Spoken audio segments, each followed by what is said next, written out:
Muito boa noite, bem-vindos ao novo webinar relacionado com a Covid-19 da Sociedade Portuguesa de Pneumologia. Como referi na primeira sessão, vamos ter uma série de sessões relacionadas com algumas situações específicas relacionadas com estes doentes. Hoje iremos falar principalmente no manejo da insuficiência respiratória, no contexto do internamento em pneumologia. Temos já muita informação acerca deste assunto, relacionado nomeadamente com aqueles países que tiveram ou continuam a ter o maior número de doentes. A pneumologia certamente que será chamada com a continuação do aumento de casos, a ter uma intervenção cada vez maior também nesta situação, e de maneira que é extremamente útil a divulgação da informação e alguma reflexão sobre a mesma. Para o fazermos, temos inicialmente o professor João Carlos Vinck, que é Chair do grupo de Non-Invasive Ventilation Support da European Respiratory Society, que nos vai fazer um up-to-date sobre a informação que existe relacionada com a insuficiência respiratória aguda. E depois, posteriormente, temos a professora Cátia Caneiras, que é a secretária da Comissão de Infecção da Sociedade Portuguesa de Pneumologia, e que, para além desta vertente, tem o facto de pertencer a uma empresa de ventilação, de aparelhos de ventilação não invasiva, a oxigenoterapia, e que nos poderá relatar quais são as dificuldades que poderão haver numa situação de crise, de aumento da demanda destes utensílios, e também, sendo uma empresa luso-espanhola, poderá relatar-nos algumas das dificuldades que tem havido exatamente nesta situação de um país que está claramente numa crise significativa, com um número de casos que os coloca a Espanha como um dos países com maior número de doentes e maior dificuldade em resolver este problema. Nos próximos dias iremos ter novas sessões relacionadas com outras situações que exigem, neste momento, uma informação mais premente. Eu convidava então o professor João Carlos Vinck, a quem agradeço o facto de ter aceito colaborar neste projeto, para iniciar a sua sessão. Boa noite a todos. Muito obrigado, professor António Moraes, pelo amável convite. Este tema é, de facto, um tema que me tem preocupado nas últimas semanas. Senti um bocado revisitar e reviver há alguns anos atrás, que vivemos com a famosa gripe das aves, ou a gripe H1N1, a gripe das aves, e, portanto, é de facto um tema que me tem interessado e quem eu tenho refletido bastante nos últimos anos, e tenho escrito algumas coisas a propósito disso. Antes de começar, apenas dizer que estamos numa altura em que todos nós sentimos a primavera a chegar, mas infelizmente o que vai acontecer é um tsunami que espero que não nos arraste demasiado, e daí que tenhamos todos de estar muito alerta e todas as informações, todo o conhecimento que possamos ter nesta altura são cruciais, por um lado para conseguirmos tratar melhor os nossos doentes, mas também para nos protegermos a nós e às nossas famílias. Vou tentar, a minha agenda é um bocadinho densa, provavelmente a minha apresentação vai ser um bocadinho mais longa do que eu quereria, mas acho que a informação, a avalanche de dados que temos tido e alguns pontos que me parecem cruciais refletir, levam-me então a ter esta agenda um bocadinho longa. Começando pelo peso e pela gravidade desta doença comparativamente com H1N1. Apenas para, enfim, fazer um bocadinho um ponto de situação, dizer que estamos a viver já mais de 3 meses do início deste outbreak, que começou, como todos sabem, na província do Hubei. O primeiro caso, o doente número 1, foi uma pessoa de 55 anos, diagnosticada em 17 de novembro. Felizmente, os nossos colegas chineses foram capazes de, em relativamente pouco tempo, eu diria um tempo recorde, conseguir controlar toda esta epidemia, e os dados de hoje do Worldometer diz que tiveram apenas 13 casos e, portanto, de facto, uma vitória muito grande. Esperamos que as mensagens que eles nos têm enviado, eu, de facto, tenho tido bastante contacto com colegas da China, da Itália e de Espanha, e é com base nessa experiência que eu tenho bebido que eu vou tentar transmitir algumas ideias-chave. Só para fazer um ponto de situação, como é que foi a famosa influenza A, H1N1? Portanto, houve também uma grande inquietação, houve muitos doentes em intensivos, houve também doentes nossos com patologia crónica que agudizaram. Nestas séries publicadas, enfim, à volta de 2009, portanto há cerca de 10 anos atrás, 56% dos doentes críticos tinham ARDS. Havia também misturados com estes doentes alguns casos de exacerbação de DPOC, mas também de insuficiência cardíaca. Portanto, era à volta de 14% dos doentes tinham uma patologia crónica de base. Vejam o manancial de publicações que nas últimas semanas tem vindo a ser. Estas são algumas, provavelmente as mais importantes, que nos ajudam a entender que esta é uma doença que pode dar origem também à ARDS. Portanto, sabemos que dos casos chamados criticamente doentes, 67% têm ARDS. Dos doentes que são internados com pneumonia, 17% podem, enfim, evoluir para a ARDS, e globalmente, se considerarmos toda a população dos doentes com Covid-19 hospitalizados, 6,4% podem vir a ter ARDS. Esta é uma das publicações mais importantes. Penso que o professor Filipe Forois mostrou este slide também. Acho que nos ajudam a perceber, enfim, a evolução e as várias intervenções que foram feitas ao longo do tempo, nomeadamente o lockdown das cidades, e que permitiu, digamos, que toda a epidemia fosse controlada. Qual foi o espectro da doença nesta população? Como todos sabem, cerca de 80% são casos leves, o que nos dá alguma segurança, mas 14% dos casos podem ser graves, levando a hospitalização e necessidade de algum suporte, alguma oxigenoterapia, e 5% dos casos chineses conhecidos até então eram casos de cuidados intensivos. Portanto, a taxa de letalidade era de 2% e era superior, obviamente, em pessoas mais idosas, portanto, que chegava aos 15%, e aos doentes críticos chegava à volta de 49% dos doentes críticos. Portanto, uma das coisas que é sempre importante não esquecer é que esta doença também afeta os profissionais da saúde, e a taxa de profissionais de saúde infectados foram de 3,8%, e a maior parte foi onde instalou todo o problema, que foi em Wuhan. Isso é típico, já aconteceu também no SARS, que foi onde começa tudo. As pessoas não estão ainda suficientemente preparadas e, portanto, os profissionais de saúde acabam por ser um bocadinho apanhados de surpresa, mas não se esqueçam que os profissionais de saúde, 14% dos casos de profissionais de saúde foram classificados como graves ou críticos, e houve, infelizmente, 5 mortes. Quais são, então, daquilo que nós conhecemos, dos fatores de risco para a ARDS e para a morte? Ora bem, já todos sabem da questão etária. O cut-off que este estudo mostra são acima dos 65 anos. Portanto, há claramente uma diferença estatisticamente significativa das pessoas com mais de 65 e menos de 65.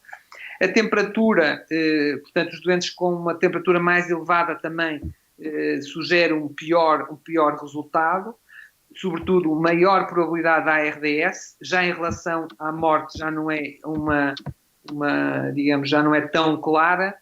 A existência de comorbilidades, aquelas que o sinal é mais forte, é nitidamente a hipertensão e a diabetes. As doenças pulmonares crónicas aparecem sempre num patamar inferior, embora em algumas séries se diga que os doentes com DPOC que tiveram também a infecção pelo SARS-CoV-2 acabaram por ter um risco de mortalidade maior. Um outro estudo também a analisar os fatores de risco, mais uma vez a idade como um fator de risco importante, a questão do tabaco também. Os fumadores têm um risco maior, e aqui, aquilo que eu dizia, o risco das comorbilidades, aqui aparece já na DPOC como, digamos, um odds ratio de 5.4, mas vejam, muito inferior à da doença coronária, um bocadinho superior à diabetes e à hipertensão. Obviamente também que os doentes que na admissão estão mais polipneicos são aqueles que, portanto, acima de 24 respirações por minuto, são aqueles que têm um odds ratio maior de mortalidade. O mesmo também acontece para os doentes com um SOFA score mais elevado. Aqui há alguns aspectos biológicos, nomeadamente os dímeros, parecem ser muito mais elevados nos doentes que não sobrevivem. O mesmo acontecendo para a IL-6, o mesmo acontecendo para a ferritina e o mesmo acontecendo para a proteína C reativa. Portanto, há uma série de marcadores biológicos que nos podem ajudar a predizer quando é que o nosso doente com insuficiência respiratória aguda, de menor ou maior gravidade, poderá desenvolver, digamos, um ARDS ou um quadro, digamos, mais crítico.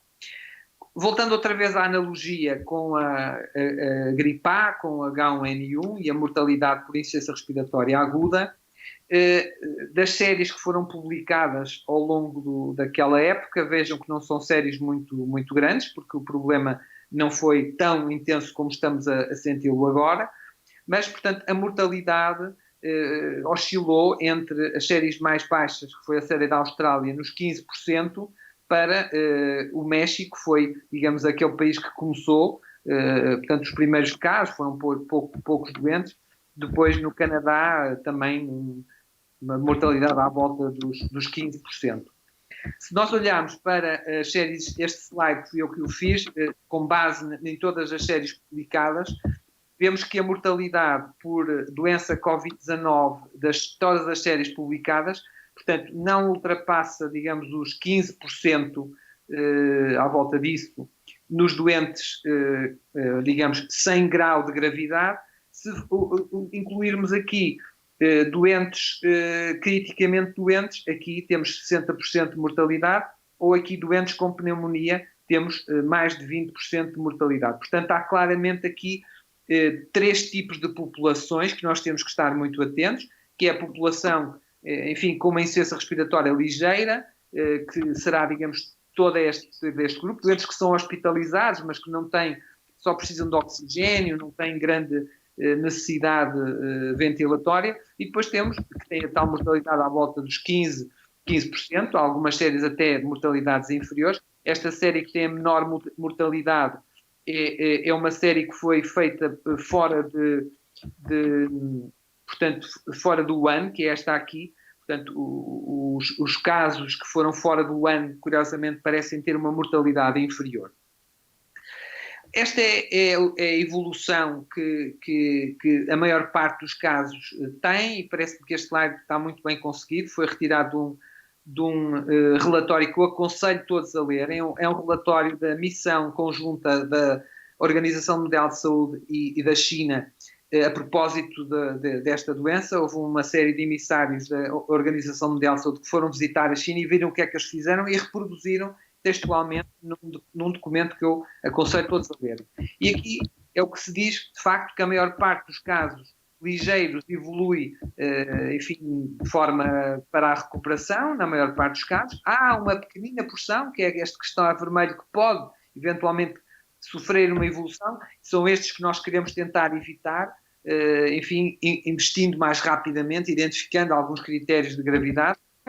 Casos moderados, que são aqueles que já, para além do oxigênio, vão precisar de mais alguma coisa, também a maior parte recupera, e são, de facto, os casos graves onde, digamos, o risco de mortalidade e o risco de internamento em cuidados intensivos é superior.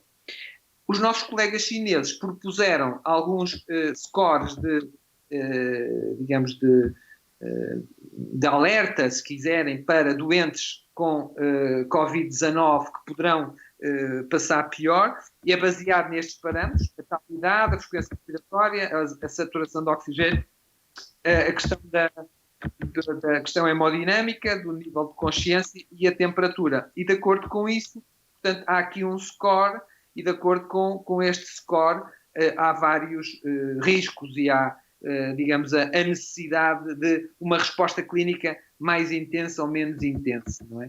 Parece-me um score muito interessante que poderemos todos utilizar nos nossos hospitais. Esta é também uma proposta de vigilância e de seguimento destes doentes. Esta é uma proposta de um grupo francês que fala que aqueles doentes com, enfim, uma doença mais ligeira, que está nas enfermarias, que ainda não precisa de oxigênio, em princípio, são doentes que não vão precisar de grande intervenção, não precisam de antibióticos, não precisam de nada. Há doentes que têm algum grau de insuficiência respiratória, que podem precisar de oxigênio ou, enfim, de alguma outra técnica que eu vou falar mais à frente, que é a oxigenoterapia de alto débito. E aqui, esta é a situação mais grave, que normalmente sucede depois da primeira semana. Alguns doentes não conseguem recuperar e há uma evolução desfavorável, com aparecimento de mais infiltrados, o agravamento da insuficiência respiratória e, muitas vezes, a possibilidade de ARDS, que é nitidamente, digamos, a situação mais grave e aquela que leva os doentes a cuidados intensivos. Muito rapidamente, passando para a experiência italiana, eu penso que é uma experiência que nós estamos a viver todos com muito maior proximidade que a experiência chinesa, e que nós devemos refletir um pouco nela. Pensando, por exemplo, na Lombardia. A Lombardia é uma das províncias mais ricas de Itália, tem a mesma população de Portugal e tinha uma quantidade de camas de cuidados intensivos que é superior às camas de cuidados intensivos que existem em Portugal.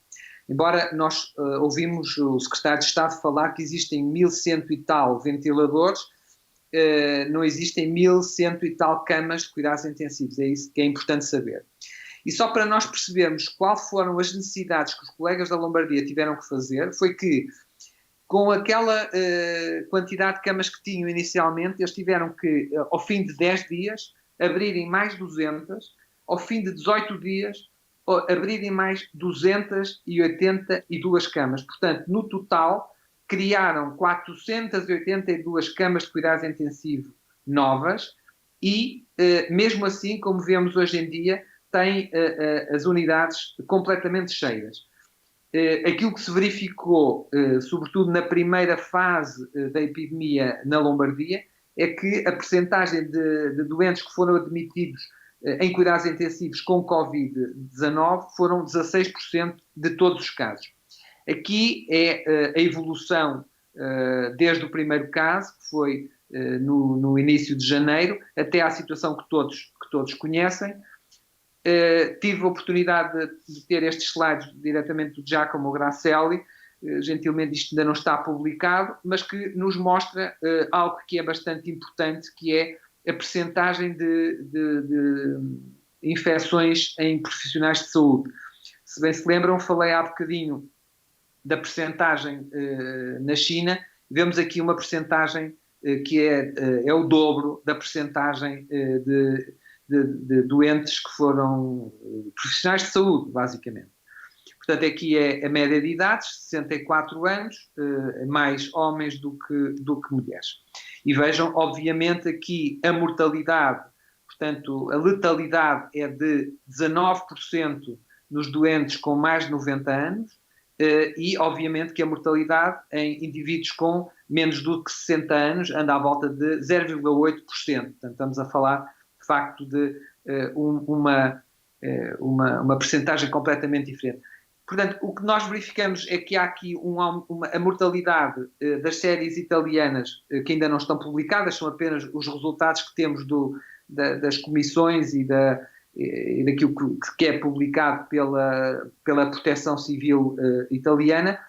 Parece uma mortalidade superior, parece um internamento superior em cuidados intensivos. Aquilo que se fala é se será indicações de internamento em cuidados intensivos diferentes. Como sabem, em Itália há aqui se calhar uma maior indicação de intubar do que na China ou do que noutros países. Provavelmente as questões também da idade da população ser superior também pode condicionar uma maior mortalidade, além de também poder ter alguma coisa a ver com a raça ou, inclusivamente, com algumas questões do vírus. Eu deixo essa discussão para pessoas que sabem mais disto do que eu. Um slide importante sobre a situação italiana e que sempre nos leva a dizer, ok, está a ser muito pior e a mortalidade é muito pior e os dados são muito piores do que na China. Isto também é por causa do seguinte, aquilo que estão a ver neste gráfico de cima, este gráfico mostra os dados atuais, penso que isto é de ontem, e se considerarmos os casos que são casos que estão em casa e são doentes que nem sequer foram ao hospital para fazer o diagnóstico, porque os hospitais estão completamente sobrecarregados, provavelmente estas percentagens vão se ajustar e em vez de 7% de doentes em cuidados intensivos, temos apenas 1,9% em cuidados intensivos e em termos de doentes mortos também temos uma letalidade de 2,2% em vez dos 7,7% que, enfim, nós extrapolamos dos dados que temos. Portanto, há aqui a questão que os italianos dizem é que o que nós devemos ter que entrar em consideração e os chineses entrarem em consideração foi com doentes com uma doença leve e que eles internavam numa fase inicial e que agora já ninguém interna porque já não há espaço nos hospitais. Mais uma vez, a questão que é fundamental nós não nos esquecermos de profissionais de saúde que foram infectados em Itália e que todos nós corremos este risco.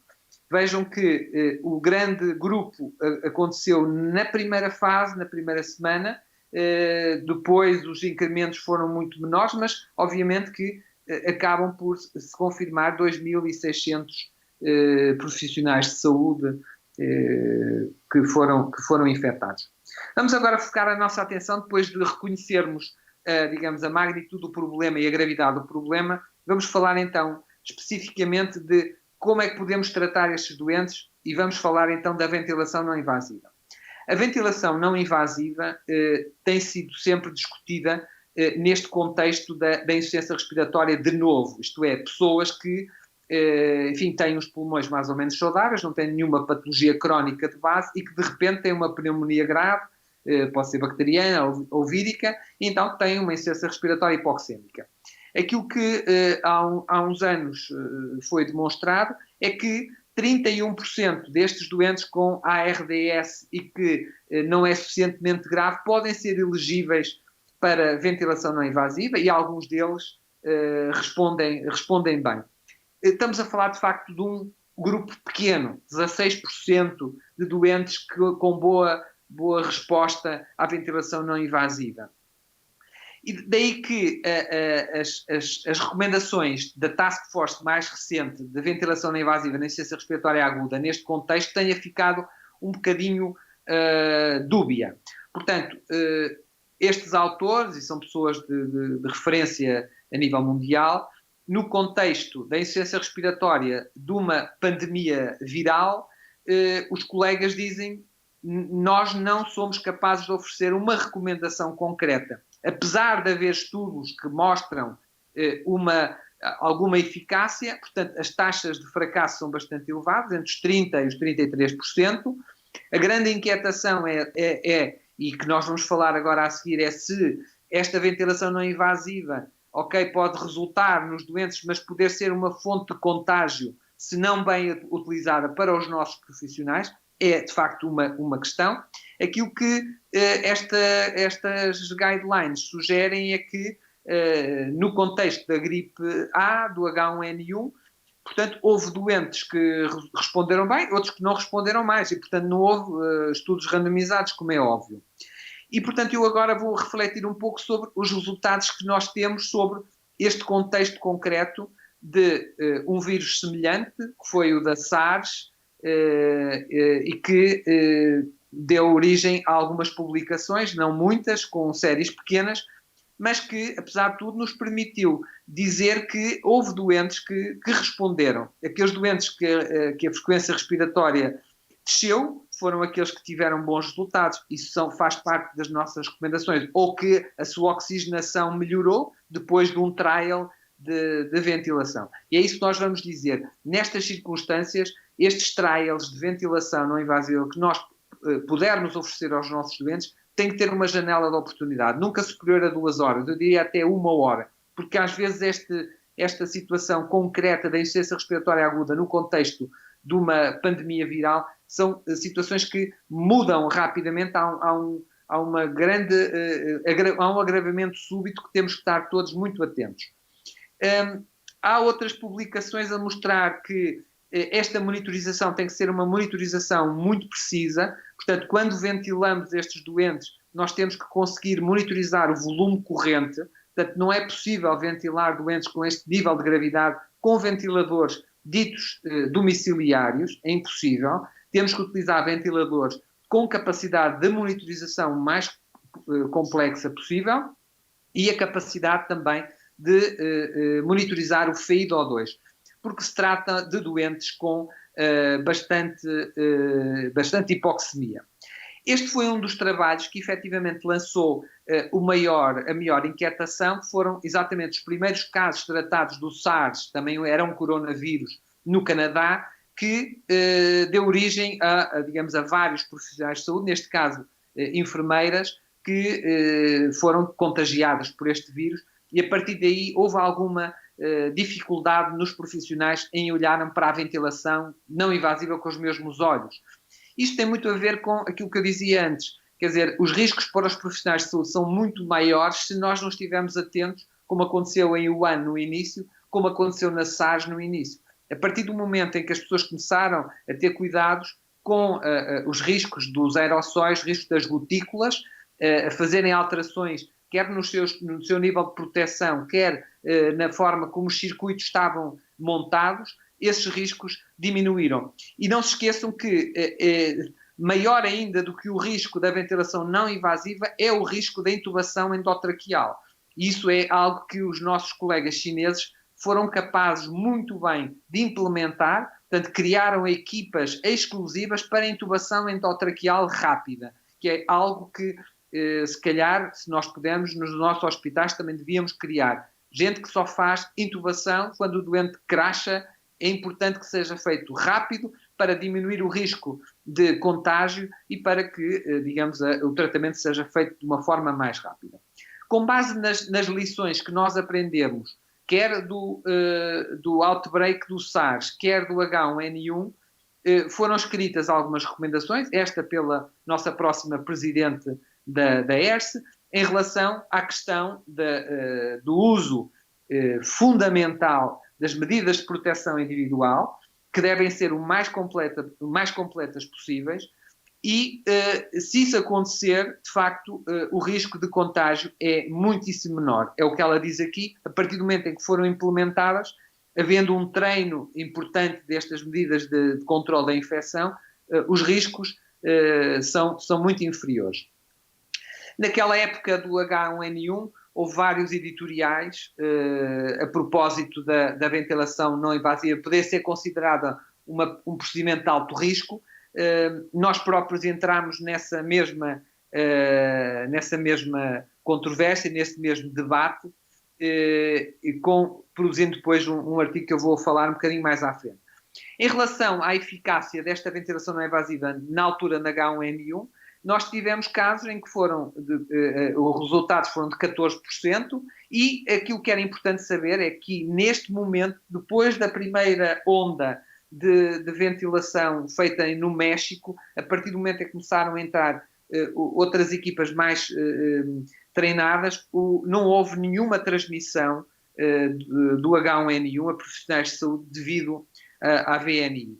Aqui, mais uma vez, foram os primeiros casos em que houve 12% de transmissão, que depois melhorou depois de terem implementado medidas de controle da infecção muito apertados.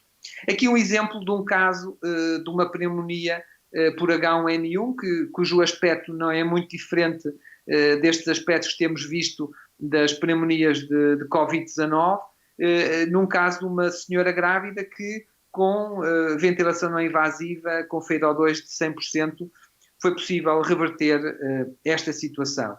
O mesmo aconteceu também com um caso que nós publicámos no Hospital de São João, de um doente, neste caso era uma agudização de um edema agudo do pulmão e com H1N1, e que foi possível, num contexto protegido, numa enfermaria de pressão negativa, conseguir reverter, digamos, toda a insuficiência respiratória, em que o primeiro PAFI era de 246 e melhorou significativamente para 364, com uma redução significativa da sua frequência respiratória. Portanto, nós temos que pensar que há casos que respondem, temos que saber bem quais. E daí foi esta a nossa conclusão, nessa altura, num artigo que publicámos na Revista Portuguesa de Pneumologia, sobre os princípios major para nós tratarmos doentes com ventilação não invasiva e que tenham infecções virais. E eu acho que nós podemos aproveitar para adotar estas recomendações também para o Covid-19. E o que é, obviamente, que é preferencialmente fazer isto em salas de pressão negativa, eventualmente com controle de monitorização à distância. Todos os profissionais têm que ter equipamentos de proteção individual, com todas as máscaras, com todas as viseiras, com todos os óculos, com os fatos anti-gotícula, etc. É muito importante usar um circuito não ventilado, portanto, o circuito sem válvula expiratória, ou o helmet, que é uma boa alternativa, à frente já vamos falar disso, usar filtros virais no circuito, e como eu disse há bocado, é fundamental, como estes doentes são muito hipoxémicos, nós vamos ter que ter um blender para nos poder titular com precisão o FeIO2 que nós estamos a dar a estes doentes. Se pensarmos que também podemos encontrar com o Covid exacerbações de EPOC, aqui nestas a VNI é o standard of care. Agora, como é que sabemos que eventualmente há alguns doentes que não vão responder? E quais são os doentes que nós vamos ter que ter mais cuidado? Doentes com DPOC agudizado e que tenham simultaneamente Covid-19 ou outras patologias crónicas, como bronquiectasias ou fibrose quística, com uma insuficiência respiratória hipercápnica, acidótica. Os doentes mais acidóticos e com pH abaixo de 7,25 e um APACHE 2 mais do que 29 e muito polipneicos, provavelmente são aqueles que têm maior risco de falência com a VNI e temos que estar muito atentos. E, portanto, também aqui propunhamos os doentes hipoxémicos que deveriam ser candidatos à VNI e aqueles que não deviam ser candidatos à VNI. Mais uma vez, a tal janela de oportunidade, se houver uma deterioração clínica ou fisiológica, imediatamente intubar. E é isso que toda a gente diz. Ora bem, parece-me então agora interessante, depois destas noções sobre os riscos e sobre as indicações da VNI no contexto das insuficiências respiratórias hipoxémicas, no contexto pandémico, o que é que os nossos colegas chineses fizeram ao longo destes meses? Será que eles usaram a VNI? Será que eles usaram o alto fluxo? Ora, vamos ver. De todas as séries que foram publicadas, em primeiro lugar, vejam a dispersão. Há séries em que usaram 10% VNI, outras séries que usaram 55% VNI. Esta é a série que usou mais VNI, que é uma série publicada no Lancet. Obviamente eu não estou aqui a avaliar qual foi a taxa de sucesso, mas só para perceberem que, quer em doentes também com pneumonia, a VNI foi usada. Os nossos colegas não nos dizem exatamente as condições, os ventiladores que usaram, as máscaras que usaram, os circuitos que usaram, presumimos que os tenham feito nas melhores condições, mas, portanto, é algo que foi implementado e, nos doentes mais graves, foi exatamente a primeira linha. Em relação ao alto fluxo, que eu imaginaria que fosse mais usado, foi muito menos usado, portanto, só foi descrito em 4 dos artigos. Neste artigo, também do Lancet, usaram em 60%, aqui usaram apenas em 20% e aqui apenas em 10%. Portanto, nitidamente, os doentes que usaram mais VNI, mais alto fluxo, foram os doentes que tinham insuficiência respiratória. Aqui um exemplo de um caso que foi publicado também nesse artigo, de uma evolução possível de um doente admitido com uma pneumonia grave.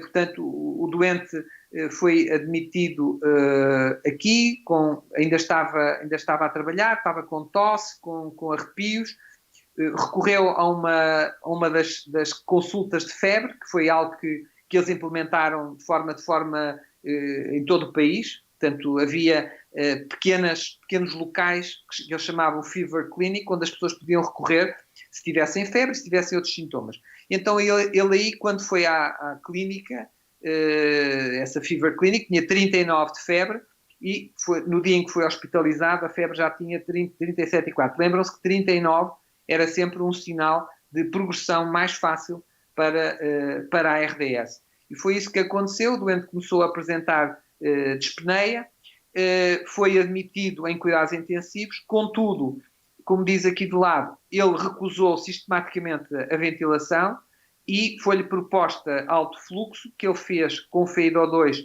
de 60% e a 40 litros por minuto, mas infelizmente foi um caso que não foi possível controlar a sua insuficiência respiratória, porque rapidamente entrou em insuficiência respiratória muito grave. Como eu dizia, estas coisas têm uma evolução muito rápida e os colegas intubaram, mas o doente não foi ressuscitável, portanto entrou em falência cardíaca e paragem cardíaca e não foi possível tratar. É sempre importante nós percebermos, do ponto de vista laboratorial e do ponto de vista, portanto, de teste, se estas tecnologias todas oferecem algum risco, portanto, todo o risco que nós presumimos que existe de dispersão de partículas, de dispersão de gotículas através dos dispositivos médicos, de terapia respiratória. O que é que nós sabemos? O que é que está publicado? Estive a rever a literatura, que é imensa, e aquilo que vos posso dizer é o seguinte: nem todas as máscaras se comportam da mesma maneira, isso nós já sabíamos, não é? Aqui, o que tem aqui do lado é a distância da dispersão do ar, neste caso, provavelmente partículas, com máscaras ditas de primeira geração. E se virem, há aqui diferenças, e claro que quanto maior é a pressão, portanto, isto aqui é a pressão do IPAP, 10,4, 14,4, 18,4, e se virem aqui, com esta máscara aqui, a dispersão das partículas quase atingiu 1 metro. Portanto, tudo isto é muito importante nós conhecermos. Nós devemos conhecer que tipo de máscaras é que nós estamos a usar. Aqui um exemplo de uma outra máscara, uma máscara mais recente, que é a Ultra Mirage. Esta, em vez de a válvula expiratória estar, digamos, no circuito, estava aqui em cima, digamos, na zona da ponte nasal, e daí que vejam a dispersão, é uma dispersão completamente diferente de uma dispersão aqui junto ao cotovelo da máscara. Neste caso, curiosamente, a distância máxima foi muito inferior, foi de 45 centímetros, mesmo usando um IPAP de 18. Portanto, se perceberam, é muito importante que nós conheçamos os modelos de máscaras que nós estamos a usar, porque estes riscos vão ser maiores com determinados modelos do que com outros. Esta é uma máscara ainda mais recente, que é a máscara 4R, em que também foi testado com vários níveis de pressão, neste caso com o CPAP, e aquilo que se verificou é uma muito menor, quase nula, saída destas partículas. Isso porquê? Porque esta máscara tem uma válvula expiratória que são múltiplos micro saídas aqui, e portanto com este tipo de máscara era basicamente nula, a saída de partículas. Portanto, é muito importante que a gente conheça. Outras máscaras que também, agora acho que ninguém vai usar, que são máscaras nasais, tal, é lógico que temos que usar sempre máscaras oronasais, é fundamental, porque se usássemos máscaras nasais, digamos, a possibilidade de fuga pela boca era muito maior, mas isto também foi testado e vejam que também há aqui diferenças da dispersão. Curiosamente, a dispersão vai com uma máscara Swift FX, com a pressão de 20 de CPAP, pode ir até 35 centímetros de distância. Já em relação ao oxigênio, que é algo que todos nós poderemos usar numa primeira linha, é importante saber que, por exemplo, as cânulas nasais dispersam mais ar do que as máscaras de Venturi.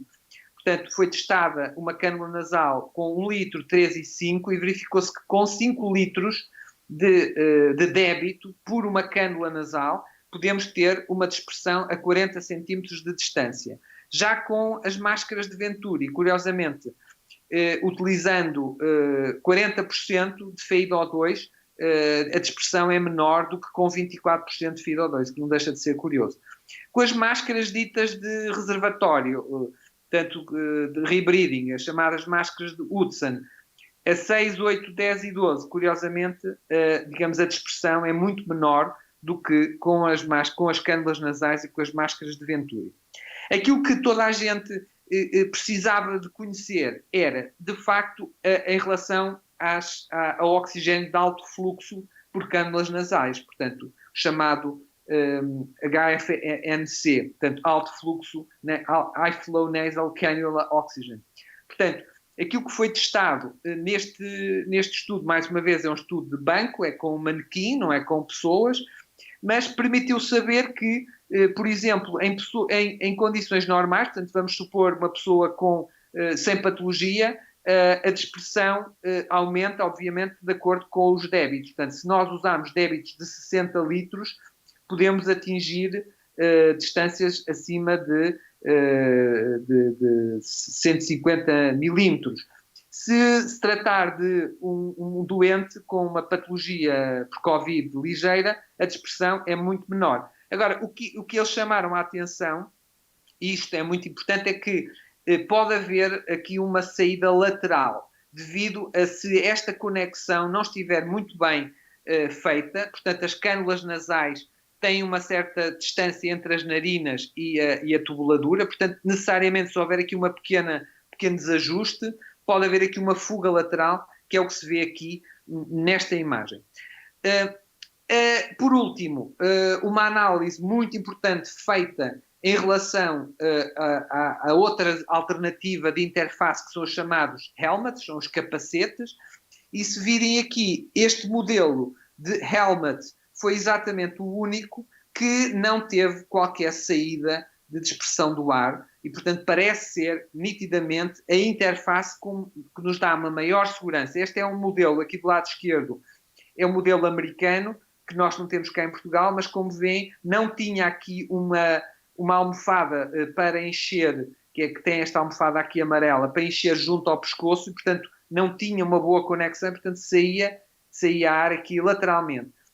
Esta primeira máscara total, a Total Face, era uma máscara, como tinha aqui uma válvula anti-asfixia, produzia aqui uma enorme saída de ar e, portanto, apesar de ser uma máscara que está descontinuada, eu já vi esta máscara ainda em utilização em alguns serviços, portanto é importante que todos conheçam que esta é uma máscara que, apesar de ser uma máscara Total Face, é uma máscara que pode trazer alguns problemas, nomeadamente do risco de dispersão a distâncias superiores a 50 centímetros, que é o que está aqui nestas contas que eu aqui projetei. Portanto, estão a ver, enquanto a StarMed não tem qualquer dispersão,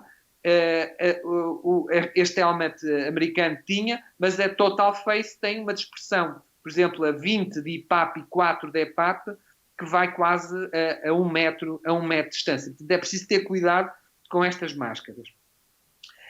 Por último, as análises que se fizeram mais simulando a vida real. São 2 estudos, um estudo feito no Brompton pela professora Anita Simmons, muito bem feito, em que foi estudar as gotículas que são eliminadas durante a ventilação, desta vez em pessoas com sintomas de resfriado comum e pessoas com DPOC agudizado.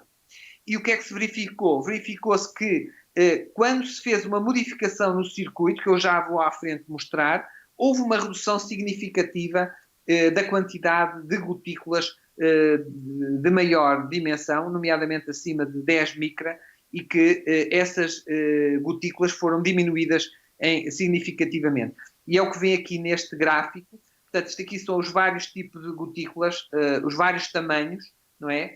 Estas são as mais pequenas, os quadradinhos cinzentos. E se virem aqui, se nós usarmos a tal ventilação circuito modificado, produzimos muito menos gotículas do que quando fazemos a ventilação normal. Vejam aqui um aumento substancial das gotículas de média dimensão e, obviamente, as nebulizações. Vejam o que acontece. Se nós fizemos uma nebulização, o que é que acontece às gotículas? Portanto, este é um estudo que eu diria de mais real. Os outros estudos que eu mostrei são de simulação e são feitos com um manequim, portanto, mas que nos permitem, de alguma forma, perceber como é que as máscaras se comportam perante determinadas circunstâncias. Este é um estudo mais próximo da nossa prática e que permitiu que estes autores propusessem uma modificação do circuito para diminuírem exatamente essa produção de gotículas. Por último, para acabar este capítulo dos estudos de Bentes, há aqui um estudo muito interessante, muito recente, que comparou o alto fluxo nasal com o oxigênio por máscara convencional, analisando a contaminação bacteriana em doentes com pneumonia grave por gram-negativos. Isto foi um estudo controlado e randomizado, e como vem num quarto de pressão negativa, numa unidade de cuidados intensivos, estas foram os parâmetros do alto fluxo, 60 litros e 50% de FeIDO2, comparativamente com uma ventimáscara 8 litros, 19 doentes, e foram analisar nestes pontos que estão aqui qual era a percentagem de crescimento bacteriano que tinham aqui, e aquilo que eles verificaram é que não existia diferenças no número de bactérias que foram isoladas entre o alto fluxo e a ventimáscara. Portanto, isto era algo que era importante nós também termos, uma informação também no ambiente mais real, embora isto seja um ambiente, como sabem, de single room, portanto, de pressão negativa, com uma série de variações do ar por minuto. Vamos agora para a parte que há mais prática e que interessará mais a quem me está a ouvir, que são: que recomendações para nós, na nossa prática clínica, o que é que nós podemos fazer para nos protegermos melhores e para fornecermos um melhor tratamento aos nossos doentes? Saíram já muitas recomendações.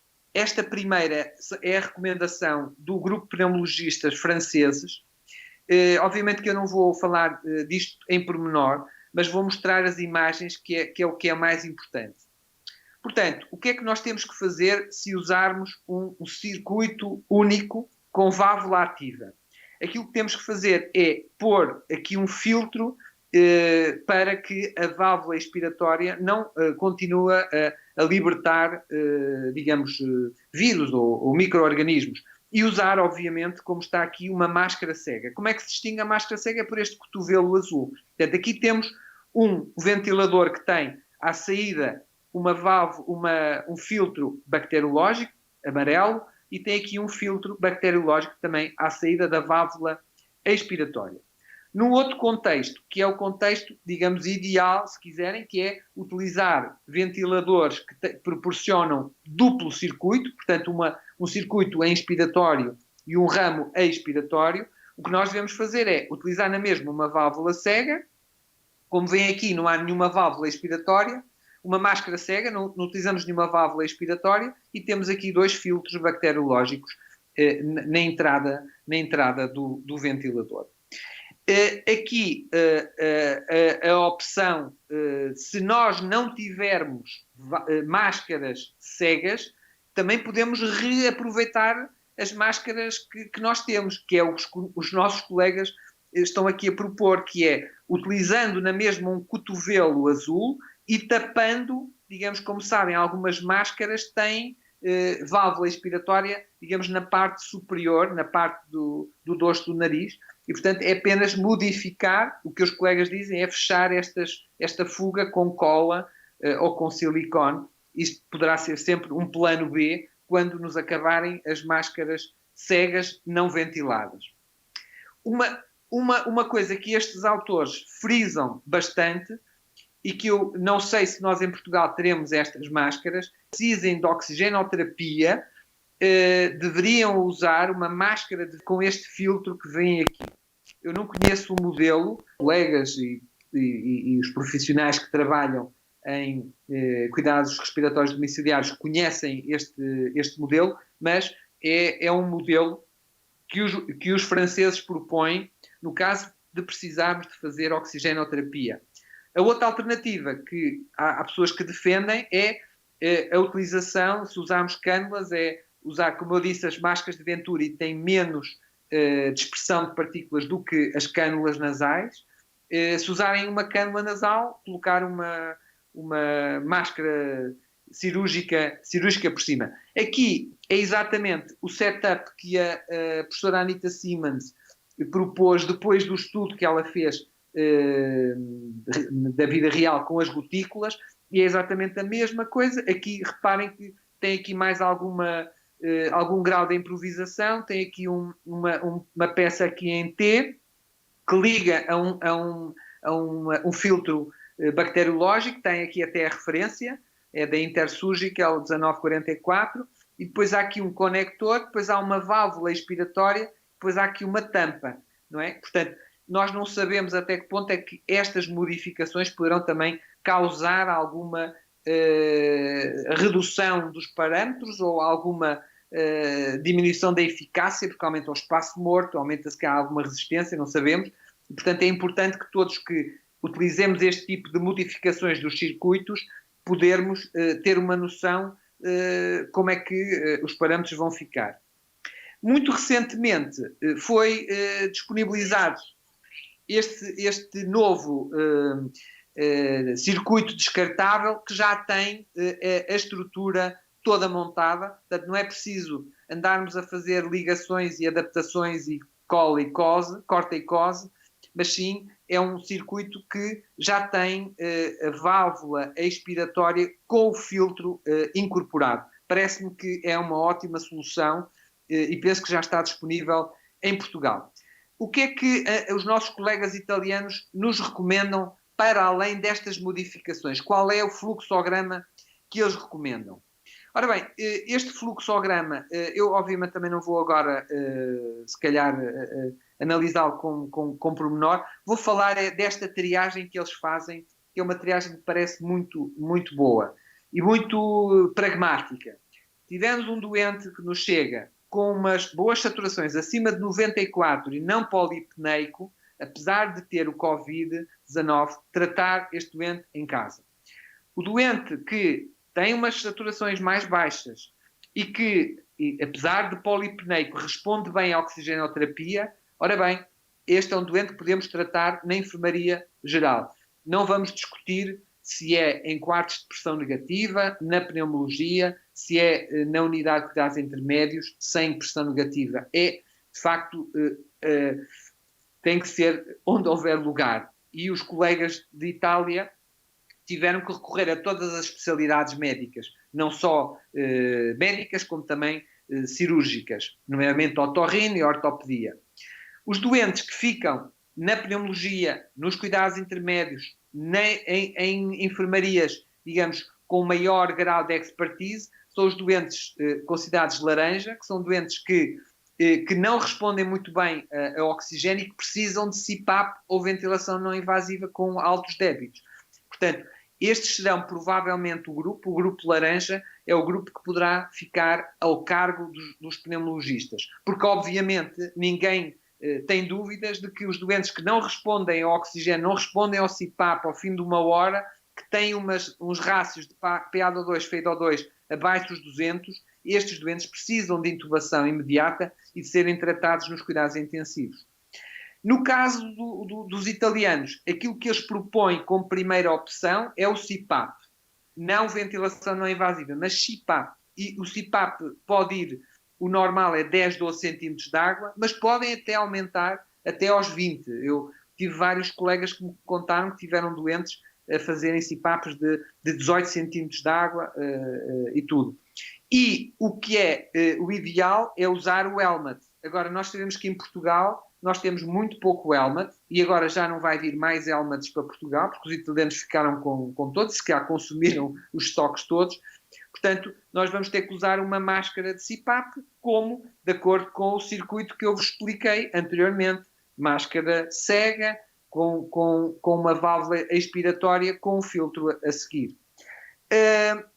Em relação a outras alternativas, devemos ter sempre em atenção que o ideal é os ventiladores de alta performance. Portanto, os ventiladores ditos domiciliares, a maior parte deles não são adequados, porque não permitem atingir os FeO2 adequados, e, portanto, é importante ter muita atenção às máscaras. Neste contexto, se nós não conseguimos ter helmets, se nós não conseguimos ter as máscaras com uma boa, com uma boa adaptação, temos que ter muito cuidado com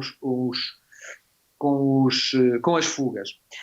Inclusivamente, este é um flowchart do doente grave que precisa, digamos, de suporte ventilatório, mas se calhar umas horas antes pode fazer ou CPAP, portanto, com um ventilador de alta performance ou alto fluxo. Inclusivamente, estes nossos colegas italianos estão a ver aqui a figura do alto fluxo com uma Ventimask por cima, no sentido de tentar proteger um bocadinho a tal possibilidade da saída lateral da máscara, das cânulas do alto fluxo.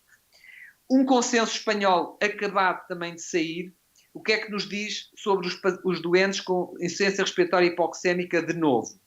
De facto, a ventilação não invasiva não é recomendada para todos. Só deve ser utilizada se os doentes não forem muito hipoxémicos, se não tiverem falência de órgão, nomeadamente se não tiverem apaches muito baixos, e tudo isto deve ser feito num contexto de equipas multidisciplinares, com muita monitorização, idealmente numa unidade de cuidados intensivos ou de uma unidade de cuidados respiratórias intermédias, sempre com a possibilidade de intubar na hora seguinte. Se calhar não vou ter tempo de falar destes outros pontos, mas estes documentos estão disponíveis. Mais uma vez, os nossos colegas espanhóis também definam o helmet como a primeira prioridade, embora eu saiba que eles usem muito pouco. Portanto, na ausência do helmet, uma máscara facial total pode ser uma boa alternativa, e se esta máscara facial total não resultar, uma máscara oronasal. Importante em relação às fugas, devemos evitar a utilização daquelas proteções contra as caras que muita gente utiliza, porque vai aumentar as fugas. É importante, nunca se esqueçam que, digamos, os cotovelos têm que ser cotovelos sem válvula de anti-asfixia, porque estes cotovelos que usam válvula anti-asfixia podem ter também saída de ar exalado. Portanto, não se deve usar... portanto, todos estes cotovelos normalmente, como sabem, são azuis. E o que é que outras entidades, se calhar mais alargadas, nos dizem acerca do manejo da insuficiência respiratória aguda neste contexto do Covid-19? Portanto, a Organização Mundial de Saúde, nesta recomendação de 28 de janeiro, diz-nos que também, tal como os outros autores, o alto fluxo e a ventilação não invasiva deve ser usada apenas em casos selecionados, porque nós sabemos que o risco é elevado. E portanto, falam exatamente das indicações dos doentes hipercápnicos. Os doentes hipercápnicos, obviamente, podem ser ventilados, e sempre tudo isto num trial, dizem, de cerca de de 1 hora. Fazem uma pequena ressalva, uma remark, que dizem que o alto fluxo e os novos sistemas com novas interfaces não criam dispersão significativa de ar exalado e, portanto, terão pouco risco de transmissão. E eu acho que isto é uma recomendação ou uma observação que eu acho que nos deve deixar a todos mais tranquilos. A nossa Sociedade Portuguesa de Cuidados Intensivos também publicou muito recentemente umas recomendações, e naquilo que se refere à oxigenoterapia de alto fluxo por cânulas nasais, sugerem que não se deve utilizar em fase ativa de replicação viral, estas são as recomendações, e que seja iniciado em serviço de medicina intensiva com fluxos baixos. Em relação à ventilação não invasiva, também não sugerem a utilização de ventilação não invasiva, embora estes colegas estejam a referir-se a doentes críticos, portanto não estão a falar nos tais doentes, digamos, amarelos e laranjas, estão a falar mais dos doentes vermelhos, e portanto continuam a dizer que esta não é a primeira opção. Aqui dizem, de facto, que devem ser, se usar ventilação não invasiva, devem ser usadas máscaras com selagem máxima ou capacetes, portanto o tal helmet, bem como ventiladores de circuito duplo. Portanto, são os tais ventiladores que têm um ramo expiratório e um ramo inspiratório. Portanto, é importante. Ou com a aplicação de alta eficiência. Isto é que eu não percebo muito bem o que é que eles querem dizer com isto. Em relação a umas recomendações britânicas que não são da BTS, porque eu fui à BTS e a BTS ainda não tem qualquer recomendação, diz que está ongoing. Mas esta é uma publicação que eu aconselho vivamente, que é o chamado BMJ Best Practice, que é sobre todos os aspectos, desde a terapêutica até ao diagnóstico. E o que é que eles falam do alto fluxo e da ventilação não invasiva? Mais uma vez, são recomendados em doentes selecionados. Continuo a dizer que o risco de falência é elevado e, portanto, tem que se ter alguma atenção com os sistemas também, por causa do risco da transmissão, sobretudo com máscaras nasais e, portanto, com máscaras subótimas, com uma adaptação subótima. O que é que eu verifiquei também das discussões e da correspondência que as pessoas que foram lendo os artigos e que foram comentando as práticas que os nossos colegas, sobretudo na China, foram implementando. Curiosamente, foram comentários em sentidos diferentes. Um autor no México diz que não se deve usar a ventilação não invasiva no ARDS, obviamente, também nós achamos que não. Achamos que provavelmente numa fase inicial, em formas muito precoces, talvez sim, dentro daquelas circunstâncias que falei, mas aquilo que ele diz não se deve usar porque nós não temos experiência nenhuma. Acho que é bem pensado. Agora, se houver experiência, se houver um lastro de boa experiência numa unidade, com pessoal bem, com bom equipamento, acho que não é por aí. Já em Hong Kong, que são se calhar os mais fundamentalistas, não recomendam a utilização do alto fluxo, mas isto é de um hospital de Hong Kong, vale o que vale. Este é um autor isolado do México. Na Itália, os nossos colegas, que eu acho que são muito mais pragmáticos e representam os hospitais de Varese e de Milão, recomendam o helmet, não é? Porque, como eu disse anteriormente, é aquele que minimiza, se calhar, em maior grau, o risco de exalação e de contaminação. Vou terminar com alguns slides que eu apanhei de um colega da China, que me parecem baseadas nas recomendações dos chineses. Portanto, o suporte ventilatório tem que ser dividido de acordo com o grau de hipoxemia. Portanto, eles separam os doentes pela relação PA-FI, não é? PaO2, FeIO2, ou se quiserem SpO2, FeIO2, que se calhar será mais prática. Entre os 200 e os 300 podemos usar oxigênio. Eles falam em cânula, eu preferiria o Ventimask. Se não responderem, tentar o alto fluxo. E nos doentes com PAFIs mais baixos, entre 150 e 200, tentar, eu diria aqui não NIV, mas CPAP, chegando até aos 15, 18, 1 a 2 horas. E se os doentes não melhorarem, ao fim de 2 horas, intubação imediata. O doente que nos chega com uma PAFI de 150, acho que ninguém tem dúvidas que é para intubar de imediato. Como viram pela recolha que eu fui buscar de todas as publicações em revistas major, New England, JAMA, Lancet, BMJ, todos os colegas que descrevem a utilização do alto fluxo ou da VNI neste contexto de Covid, quer no doente hospitalizado, quer no doente com pneumonia, quer no doente com ARDS, não há um protocolo standard. Os colegas não dizem exatamente como fizeram. Cada um fez, enfim, à sua maneira.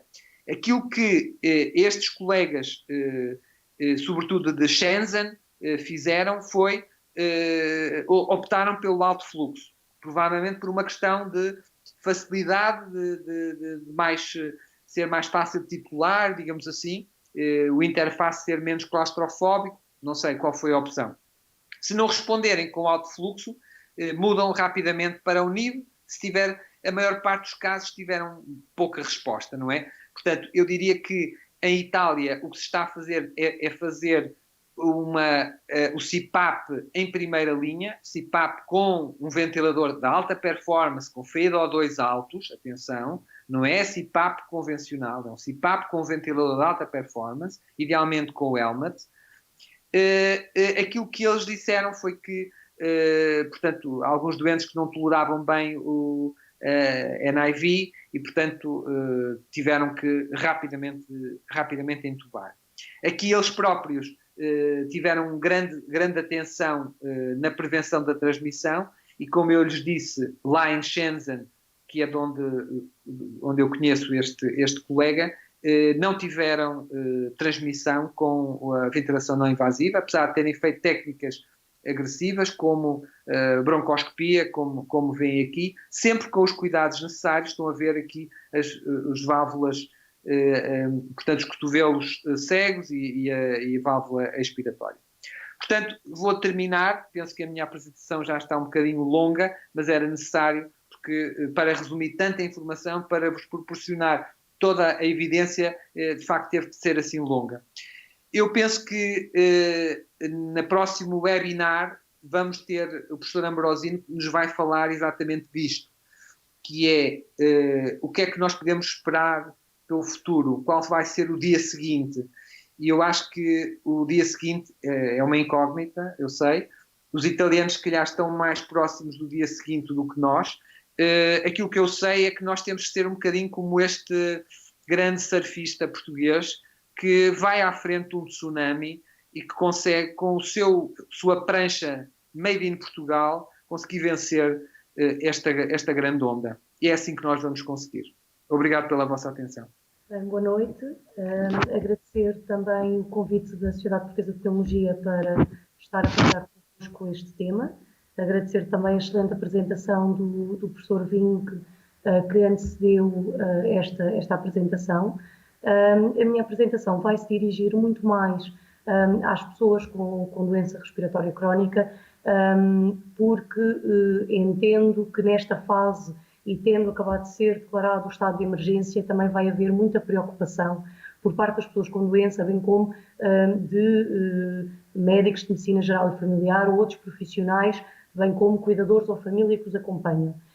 E, portanto, a minha intenção é, de alguma forma, complementar a informação que o professor Vinck mencionou, muito mais dirigido para o contexto hospitalar e este mais dirigido para a área domiciliária, para as pessoas que estão em ambulatório. Portanto, o tema é a gestão da doença respiratória crónica em ambulatório e vou abordar um pouco o caso particular dos cuidados respiratórios domiciliários. De facto, já todos compreendemos que esta doença é uma doença particular. Inicialmente, muitas comparações foram feitas, quer com outras epidemias, quer com outras pandemias, quer com uma doença grave, mas comum, como a gripe, e de facto é hoje conhecido que o mundo está a enfrentar a mais grave crise de saúde pública de várias gerações. Sabemos hoje que já temos mais de 200 mil casos em todo o mundo, mais de 8.500 mortes e mais de 170 países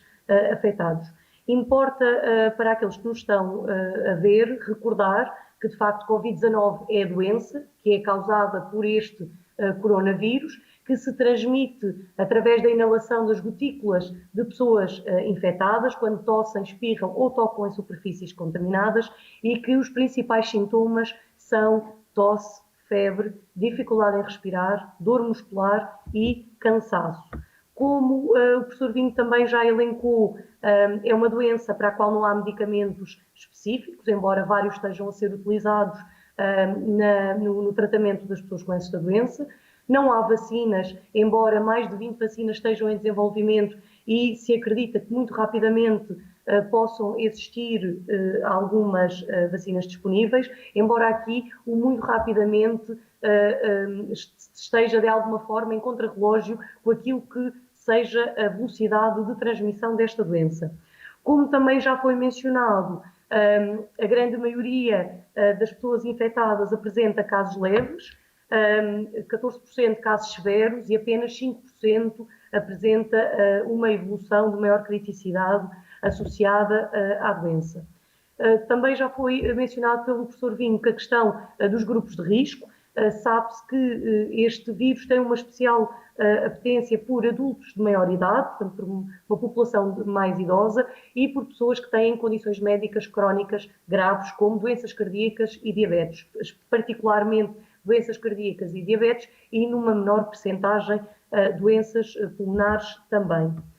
Todos sabemos que, no fundo, a pessoa é uma só e, portanto, muitas das vezes coexistem várias patologias, nomeadamente aquelas que mencionámos. Muitas das vezes uma pessoa com doença respiratória crónica tem também algumas patologias cardíacas, tem também diabetes e, portanto, sabemos que aqui é muito difícil o isolamento de uma patologia relativamente às outras e, portanto, isto tem causado uma grande ansiedade nas pessoas com doença em que frequentemente se dirigem aos profissionais de saúde para perceber se estão integrados nestes grupos de risco e, se sim, que ações devem tomar. E, portanto, aqui os cuidados a ter para quem tem doença crónica é principalmente manter a terapêutica e manter a doença controlada. E, portanto, isto é transversal, quer seja uma pessoa com asma, quer seja uma pessoa hipertensa, quer seja uma pessoa com DPOC. Portanto, o principal cuidado que a pessoa deve ter é manter a terapêutica que foi instituída pelo médico prescritor e, conhecendo a doença que tem, evitar quaisquer comportamentos que façam descontrolar a doença. E, portanto, aqui também sabemos que a vertente psicológica pode ter um grande impacto neste controle da doença e, portanto, também tem que ser transmitida alguma tranquilidade às pessoas que padecem destas patologias, exatamente para que se centrem naquilo que pode ser controlado por elas.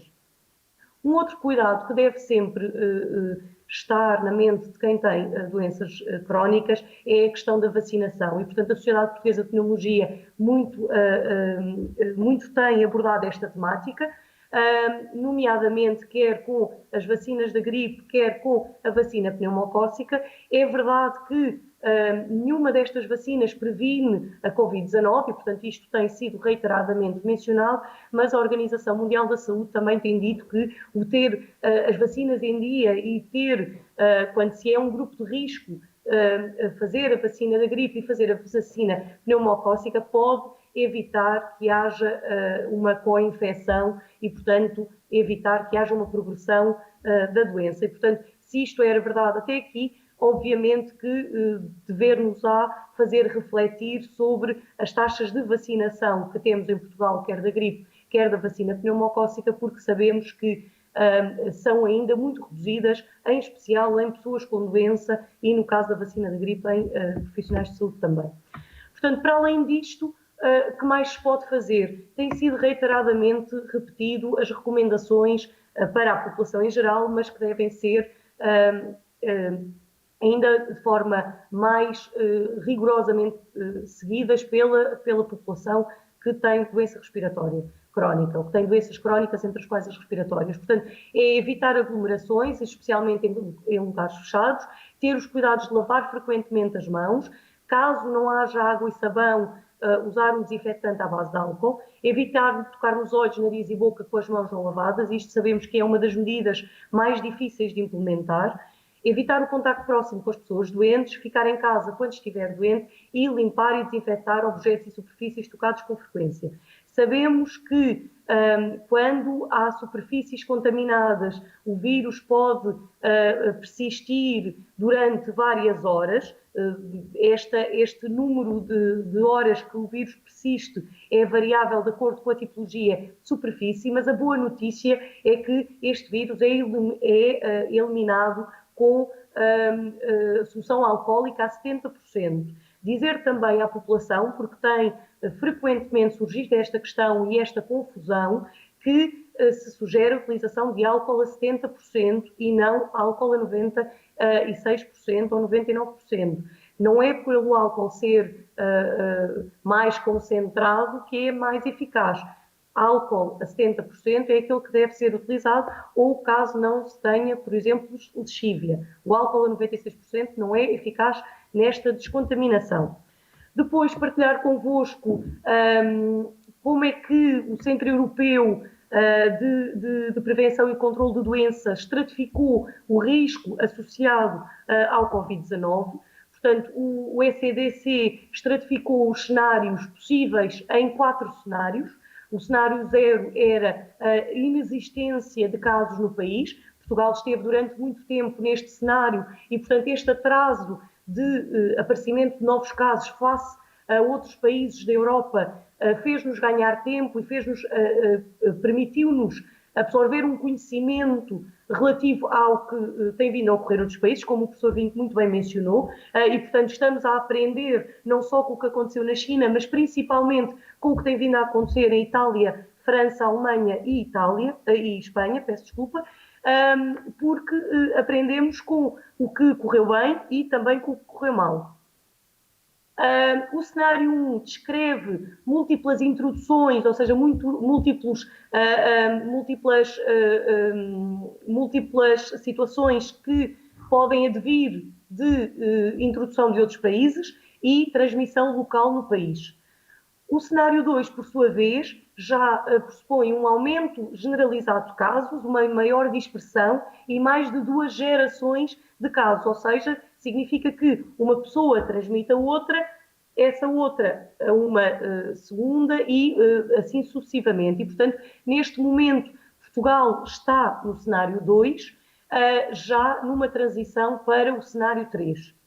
O cenário 3 é a possibilidade de ocorrências de surtos localizados e recordam-se a questão do estabelecimento do estado de calamidade em Ovar, portanto trata-se exatamente de um surto localizado que levou à determinação de medidas incluindo a contenção geográfica daquele município e portanto, é a ocorrência destes surtos localizados, bem como o início de disseminação que se torna já indistinta. E é isto que se considera a disseminação na comunidade. Portanto, colocar do estado de emergência, de Portugal estar agora no estado de emergência, é, no fundo, a comprovação que as autoridades assumem que estamos no misto entre cenário 2 e cenário 3 e estamos exatamente a tentar já não conter, mas mitigar a realidade epidemiológica que temos. O que é o cenário 4? O cenário 4 é aquilo que temos, são as várias situações que temos assistido de colegas de Itália, bem como se acredita que Espanha possa entrar num breve momento, que é exatamente o facto de os serviços de saúde já não conseguirem dar resposta a tudo aquilo que é a demanda, a procura, já é uma limitação da capacidade dos cuidados intensivos, profissionais de saúde já exaustos e até é mencionado overburned, ou seja, já para além daquilo que é possível gerir, e também uma redução de recursos humanos e materiais necessários para fazer face a esta pandemia, nomeadamente, e tem sido reiteradamente falado, a questão de haver profissionais de saúde que têm sido infectados, haver profissionais de saúde que têm que estar em quarentena, a inexistência de equipamentos de proteção individual para todos aqueles que necessitam deles para fazer a prestação de cuidados de saúde, como muito bem mencionou o professor Vinck, e também a limitação de diagnóstico para identificar, caracterizar e para identificar todas as pessoas com doença. E, portanto, este é o cenário 4, que é o cenário máximo que o ECDC mencionou. Se nós nos formos focar no que é estabelecido para o cenário 3, a verdade é que verificamos que as medidas a nível da comunidade, as medidas a nível ambulatório, não diferem daquilo que tem sido reiteradamente mencionado. Ou seja, pode parecer à população, pode parecer a muita gente que são medidas muito simples, mas aquilo que se sabe a nível de controle de infecção é que realmente aquilo que se pretende é cortar a cadeia epidemiológica da infecção e, portanto, são estas medidas simples que podem efetivamente servir para conter e para mitigar esta progressão tão acelerada. Portanto, é novamente a questão do distanciamento social, do autoisolamento, do cancelamento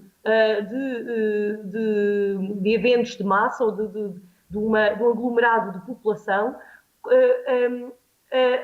As empresas e as entidades implementarem medidas como o teletrabalho, que tem sido amplamente mencionado, e também o encerramento de escolas, exatamente porque está comprovado que as crianças podem servir como vetores para a família.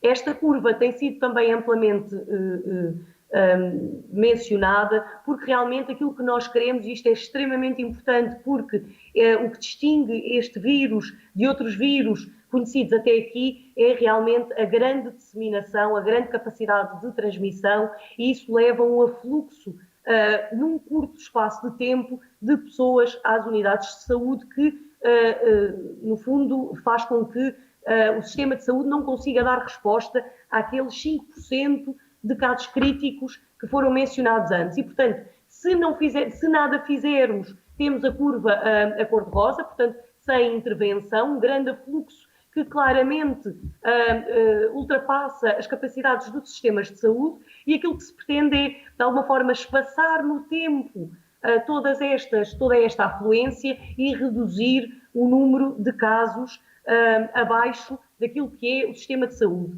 Como também já foi mencionado, neste momento, este atraso que temos relativamente aos outros países tem permitido tomarmos medidas, quer a nível de capacitação de equipamentos necessários, como tem sido amplamente falado a questão dos ventiladores, dos equipamentos de proteção individual, bem como das medidas necessárias a proteger os profissionais de saúde que estão em ambiente hospitalar.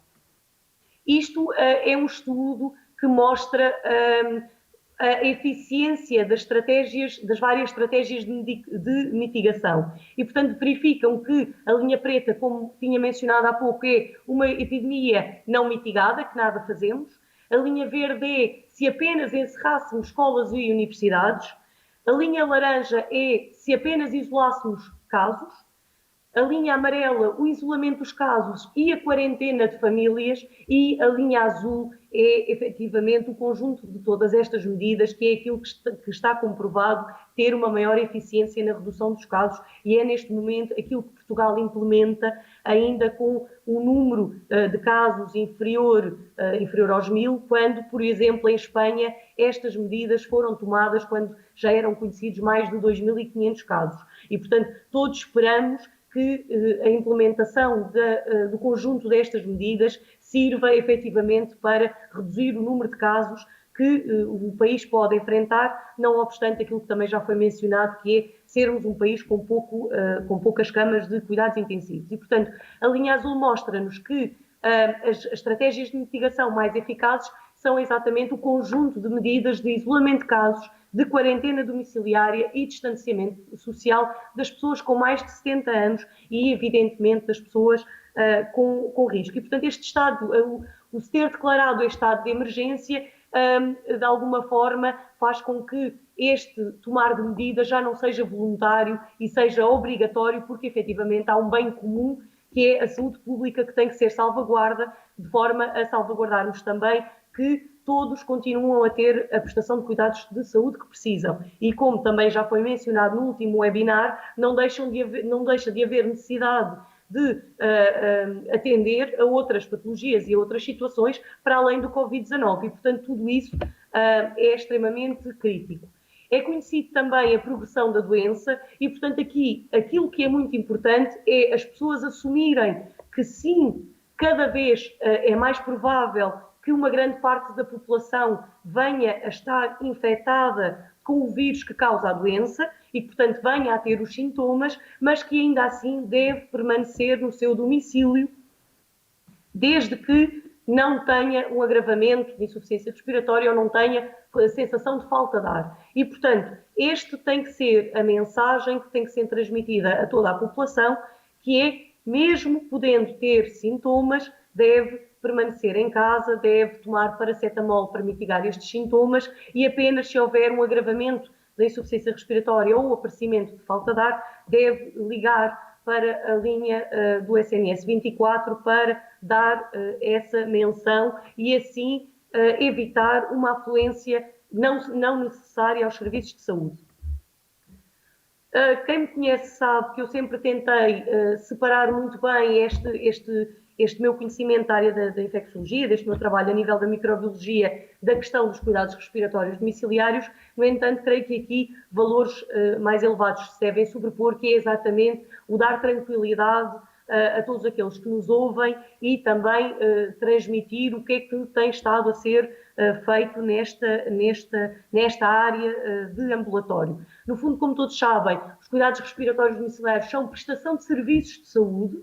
Portanto, estamos a falar de maioritariamente profissionais de saúde que no local de residência dos doentes ou das suas famílias prestam serviços de aerossolterapia, oxigenoterapia, ventiloterapia, e aqui há claramente que separar o que é o conceito do tratamento da apneia do sono do que é da ventilação mecânica e outras terapias dentro das quais se inclui, por exemplo, monitores da apneia, cough assisting, enxugador ou aspiração de secreções, principalmente quando com adjuvantes de ventiloterapia de mais de 16 horas. E, portanto, há aqui, dentro desta tipologia, particularidades que têm que ser tidas em conta exatamente pelo grau de gravidade das doenças associadas. O que é importante transmitir à população? É que, de facto, se faz oxigênio, se faz ventilação não invasiva, se tem uma patologia grave ou se alguém da família tem, a informação mais importante é que deve ser cumprida a sua terapia como recomendado pelo médico prescritor. E isto é extremamente importante porque nada do que foi mencionado antes deve fazer esquecer esta mensagem. Depois, a questão de confiar nos profissionais de saúde que o acompanham, ou seja, neste momento entramos em estado de emergência, várias diligências estão a ser tomadas, quer por parte dos prestadores de cuidados de saúde, quer por parte dos hospitais e, portanto, quer os prestadores que o acompanham, quer os médicos prescritores, estão a reorganizar as estruturas para que seja dada prioridade realmente às situações críticas e prioritárias. E, portanto, deve confiar nos profissionais de saúde que o acompanham.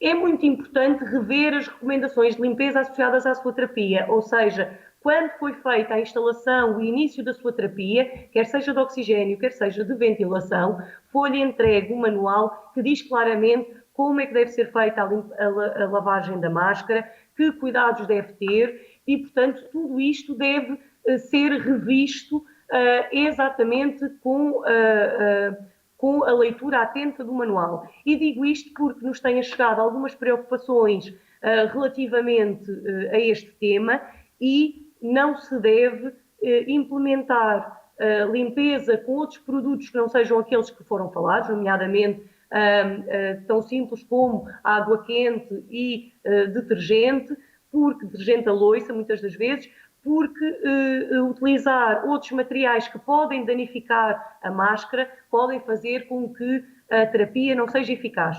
E, portanto, aqui é extremamente importante rever as recomendações que foram dadas.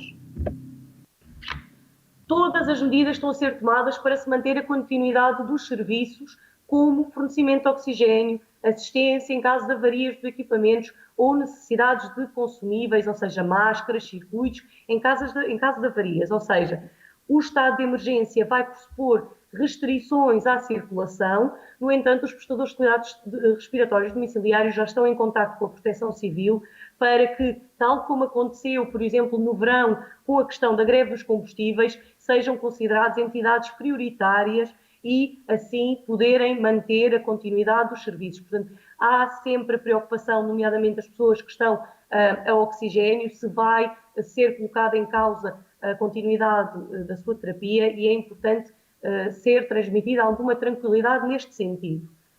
Outra coisa será a questão dos serviços não prioritários, ou seja, dou o exemplo da apneia do sono, em que visitas programadas, ou seja, tudo está bem com o equipamento, tudo está bem com a pessoa com doença, tudo está bem com a máscara e os seus consumíveis, e, portanto, as visitas de seguimento que eram feitas até aqui podem ser adiadas e podem ser, de alguma forma, atrasadas no tempo para a sua segurança, porque, obviamente, sabemos que se estamos a pedir à população que haja um confinamento no domicílio, obviamente que não vamos fazer visitas domiciliárias desnecessárias, porque queremos salvaguardar quer a sua segurança, quer, evidentemente, a segurança dos profissionais de saúde que o visitam. E, portanto, é muito importante mencionar que, com toda esta questão do estado de emergência, houve um escalar do plano de contingência de todos os prestadores, em articulação com a Direção-Geral da Saúde,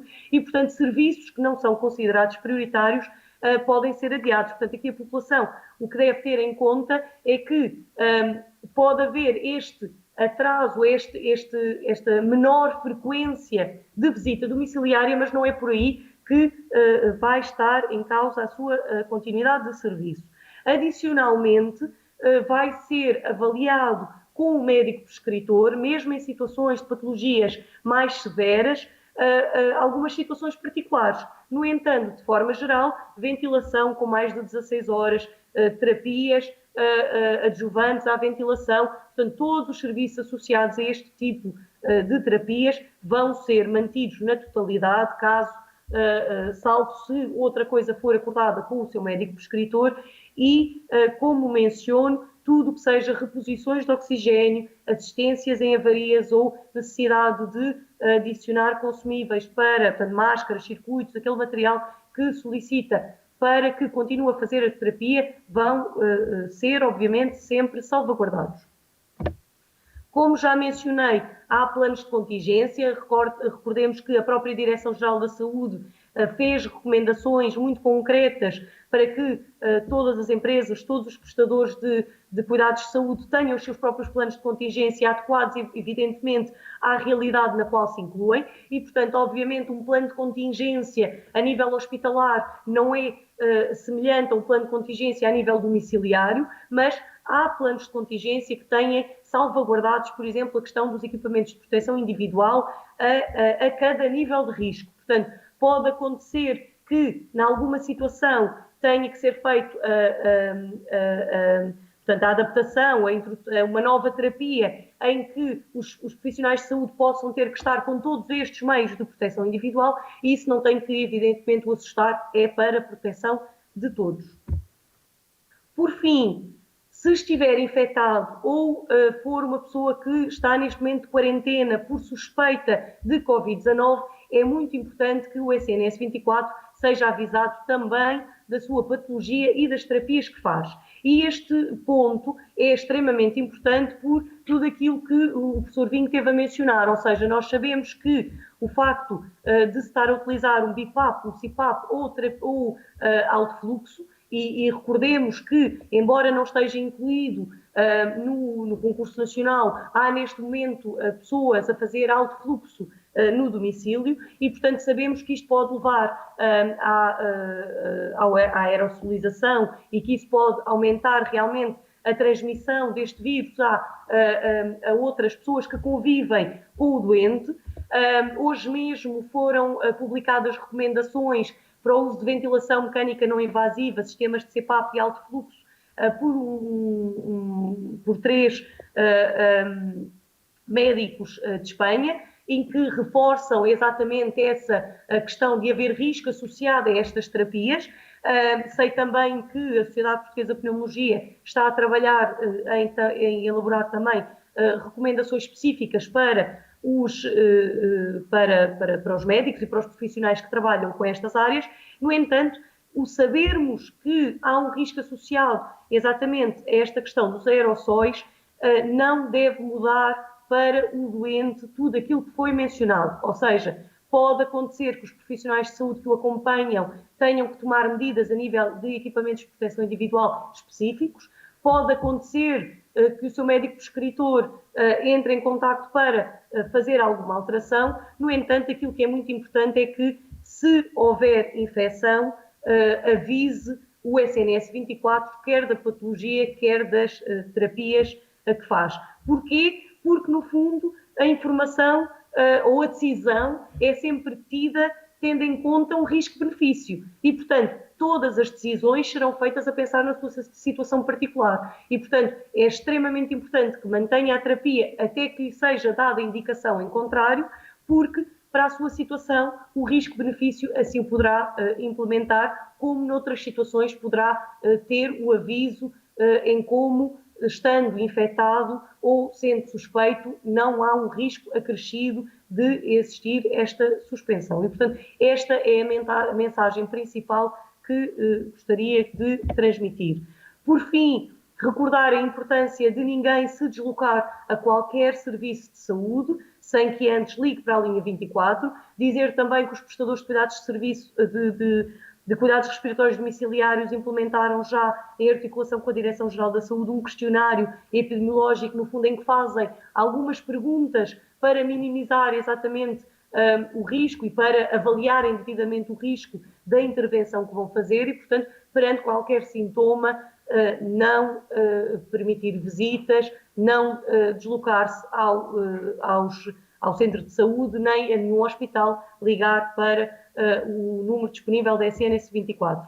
E, por fim, como já sabemos, temos que nos preparar o mais possível.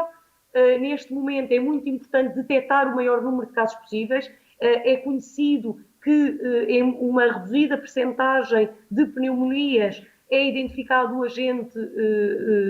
agente patogénico e, portanto, daí a importância neste momento de estar a alargar a utilização de kits a pessoas já identificadas e já internadas com pneumonia, bem como aumentar esta capacidade de diagnóstico, proteger, e aqui obviamente os profissionais de saúde têm que se proteger a si próprios porque têm a grande missão de cuidar de todos nós, portanto proteger-se a si próprios para que possam cuidar dos outros e evidentemente proteger o doente que cuidam. Tratar, evidentemente, tudo aquilo que nós todos e que a Sociedade Portuguesa de Pneumologia também está a promover é a identificação da melhor, da evidência mais recente em tudo aquilo que tem a ver com o tratamento mais adequado e está na mão de toda a população reduzir o ciclo de transmissão. Portanto, este é o ponto que está na mão da população e que todos temos que ter consciência.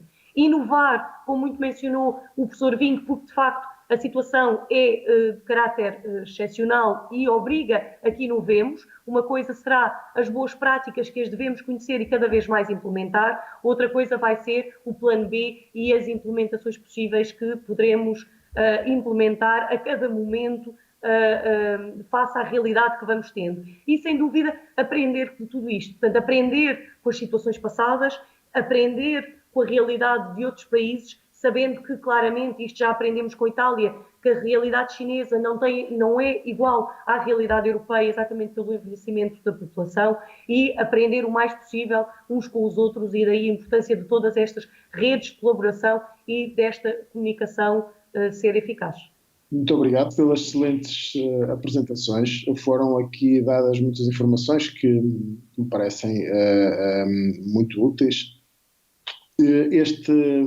Esta sessão é gravada, não é uma sessão que esteja a acontecer neste exato momento e de maneira que não é possível dessa forma abrir a perguntas a quem nos estiver a ver. No entanto, podem enviar algumas questões, as questões que acharem pertinentes sobre os temas que foram apresentados para o mail da Sociedade Portuguesa de Pneumologia e posteriormente tentaremos responder às questões. Iríamos fazer por algumas questões.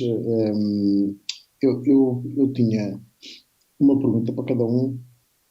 A primeira que fazia ao João Carlos Vinck era relacionada não tanto com a questão da ventilação e dos dispositivos que devem ser usados, mas era algo que eu penso que estará na cabeça de todos nós que abordamos as doenças respiratórias, que é, grosso modo, temos várias patologias, mas podemos dividir assim em 3 situações.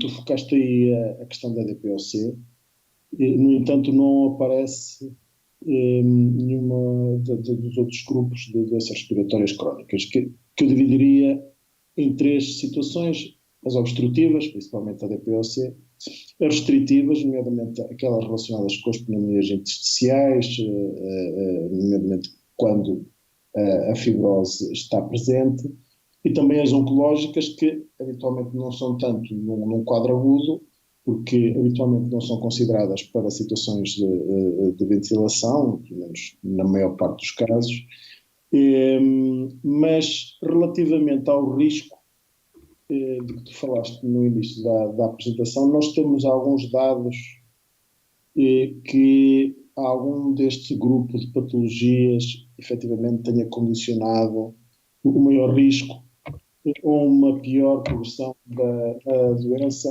ou temos dados a dizer o contrário? O que é que tu nos podes dizer? Essa é uma ótima pergunta. Eu também tentei, digamos, mergulhar em profundidade com todos esses artigos, a ver se encontrava alguma coisa específica, mas todos estes artigos, nestas grandes revistas, são muito, muito vagos em relação a catalogar as diferentes patologias. Agrupam em grandes grupos e a patologia respiratória é normalmente, digamos, elencada muito cá para baixo. Portanto, a patologia oncológica, de facto, nem sequer especificam que tipo de patologia oncológica. E, portanto, o que nós vamos verificar é que não há nada concreto. Será casos de patologia brônquica, patologia intersticial, não sabemos. E há uma iniciativa a correr agora que penso que nos pode ajudar bastante, que eu recebi hoje. O diretor do New England Journal of Medicine abriu, digamos, um apartado dentro da revista para que todos mandemos casos clínicos sobre, enfim, cada uma das situações que nós vamos vendo, porque eu acho que isso é o que vai enriquecer o nosso conhecimento, porque estas grandes séries estiveram sobretudo a analisar mais os outcomes e, enfim, os índices de gravidade, enfim, a taxa de letalidade, etc., e não focaram muito neste problema, que é um problema que nós queremos saber. Queremos saber, de facto, aquilo que nos perguntam todos os dias. Eu tenho asma, eu uso corticoide inalado, eu estou em risco, eu tenho uma patologia, digamos que estou com uma imunossupressão oral, isto será... Aquilo que, a única coisa que eu te posso dizer é que das vezes que falei com colegas, quer cá em Portugal, quer lá fora, é que estes doentes vão aparecendo. Se são muito representativos ou não, se é uma taxa grande, não sei. Também não sei explicar porquê. Eu ainda andei a ver se havia alguma diminuição dos receptores ACE2 nos doentes com patologia pulmonar, que pudesse explicar porque é que este vírus não vai não se vai ligar tanto a estes doentes, mas não consegui ler nada que me esclarecesse. Portanto, as únicas coisas são casos anedóticos individuais, e é isso que, se calhar, o editor-chefe da revista está a sugerir, que é, se todos nós mandarmos os casos concretos, explicitando o que é que o doente teve, o que é que não teve, enfim, o grau de FEV1, etc., poderemos certamente entender melhor quais são os nossos doentes com risco, porque nesta altura, de facto, não sabemos. Por exemplo, os doentes neuromusculares, que é um outro subgrupo que está sempre muito preocupado, não vi referência nenhuma também a esta entidade, mas, como sabemos, são tudo patologias que, enfim, que estão em risco de terem uma infecção que os pode levar ao hospital, não é? E é sempre uma inquietação. Sim. A segunda pergunta que tinha, isso é muito, muito curioso e efetivamente nós se calhar também podemos ter essa ideia de abrir É uma ótima ideia, pôr na revista uma plataforma para cada um mandar os casos clínicos, porque nós de facto temos uma fotografia do país muito vaga, não é? E temos também, mesmo nos artigos publicados, é muito pouco claro, não é? Também não sabemos como é que as terapias foram feitas. Por exemplo, eu não consegui ver os níveis de IPAP que usaram, os níveis de CPAP que usaram, o alto fluxo como é que foi, FeIDO2, não temos essa informação. Mesmo nos suplementos, eu ainda fui ao cúmulo de alguns dos artigos que saem necessariamente uma informação pequena, mas eu fui aos suplementos de quase todas as revistas a ver se consegui encontrar lá mais alguns dados, mas confesso que não encontrei. Também é tudo muito recente e de maneira que as publicações muitas vezes não conseguem, esse tipo de publicação que vem habitualmente de autores que estão mais no terreno e que não têm, neste momento estão muito ocupados com a assistência, provavelmente não conseguem não nos conseguem dar aquilo que se passa exatamente no terreno e que vem diariamente. Eu agora faria uma pergunta à professora Cátia Caneiras no sentido, gostei dessa parte em que nos, digamos assim, deu a ideia de que podemos estar tranquilos relativamente ao maior aporte de serviços que certamente que irá ser necessário. Eu iria, sem querer tirar essa tranquilidade, mas também ir de encontro à realidade. O que é que, nomeadamente em países como a Espanha e a Itália, que são aqui próximos, o que é que aconteceu, se de facto correu tudo bem, algo que não terá corrido bem e que nós, vendo isso, podemos desde já acautelar? O meu conhecimento de maior detalhe é efetivamente a realidade espanhola.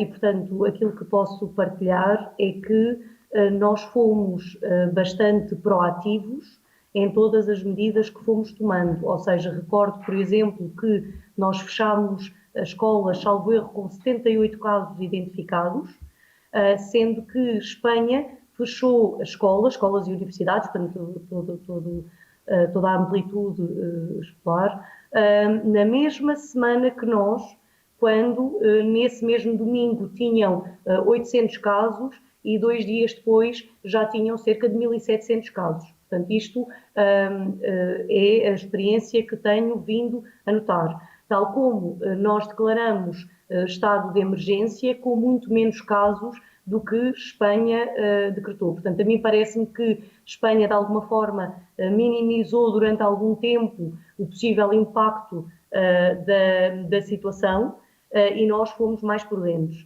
No caso específico de consequências, aquilo que tenho vindo a assistir é efetivamente o grande afluxo hospitalar e um pouco aquilo que se tem identificado também na realidade italiana. Ou seja, é o facto de haver já hospitais que já não estão a receber doentes com Covid-19 e, portanto, de alguma forma já viram ultrapassada a sua capacidade de admissão de doentes, e aquilo que está a acontecer também é, neste momento, uma utilização da estrutura de hospitais privados na sua totalidade para admitir doentes.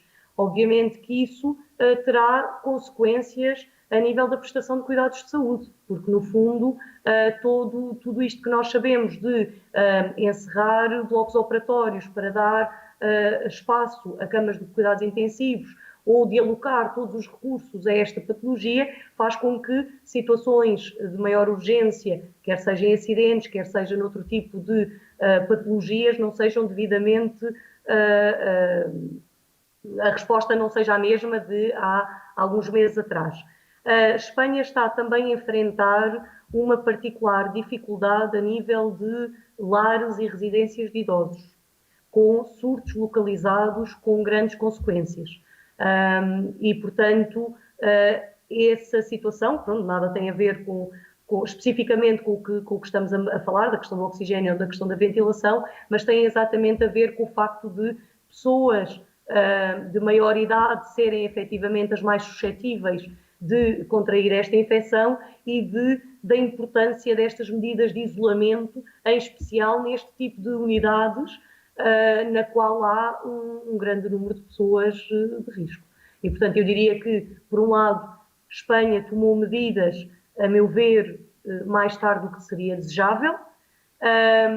Posso dizer também que o facto de haver uma centralização, ou esta globalização que temos, a nível, por exemplo, de fabricantes, de máscaras, de material, de equipamentos de proteção individual, de ventiladores, evidentemente não ajuda a Europa, porque este grande número de casos faz com que, no fundo, os mesmos fabricantes possam, de alguma forma, entrar em colapso e, portanto, aquilo que eu posso dizer é que, a meu ver, Portugal tem tomado medidas de forma muito proativa, de forma muito antecipada e que todos esperamos que essa tomada de medidas, de alguma forma, minimize o impacto que esta infecção possa vir a ter.